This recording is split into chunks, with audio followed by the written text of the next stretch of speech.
చాలామంది టేపులు ఎందుకు వస్తాయి, నా పొట్ట ఎందుకు ఉబ్బరంగా ఉంది, నేను ఏ విధంగా దాని నుంచి మనం కాపాడుకుని అడుగుతూ ఉంటారు. ముఖ్యంగా ఏంటంటే టేపులు లేకపోతే ఉబ్బరంగా ఉండడానికి అనేక కారణాలు ఉంటాయి. అంటే మనం తీసుకున్న ఆహారం దగ్గర నుంచి చాలా వరకు, అంటే ఫిడ్జీ ఎక్కువ కార్బోనేటెడ్ డ్రింక్స్ తీసుకుంటూ ఉంటాం. అదేవిధంగా మనం తీసుకున్న ఆహారాలు ఏవైనా అరగకుండా ఎక్కువసేపు స్టమక్లో ఉంటాయి, అవన్నీ ఎక్కువ గ్యాస్ ప్రొడ్యూస్ చేస్తూ ఉంటాయి. ఏదైనా అవ్వచ్చు, అదే క్యాబేజ్, కాలీఫ్లవర్, బ్రోకలీ లాంటి ఫ్రూట్స్ అవ్వచ్చు, కొన్ని వెజిటబుల్స్ అవ్వచ్చు.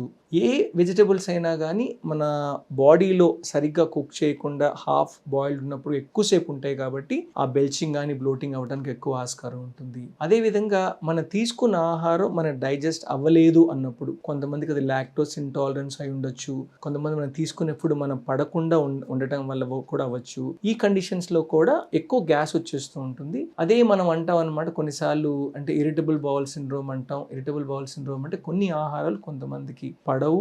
అదేవిధంగా ఏంటంటే స్ట్రెస్, ఎక్కువ నిద్ర లేకపోవటం, అలా ఉన్నప్పుడు కూడా ఒకలాగా మన బాడీ బ్రెయిన్ అటాక్స్ డిస్టర్బ్ అవ్వటం వల్ల కూడా మనకి ఏంటంటే నాకు బాగలేదు, ఎక్కువ నాకు పొట్టంతా ఎక్కువ గ్యాషెస్గా ఉంది అని కంప్లైంట్ చేయటం అనేది జరుగుతూ ఉంటుంది.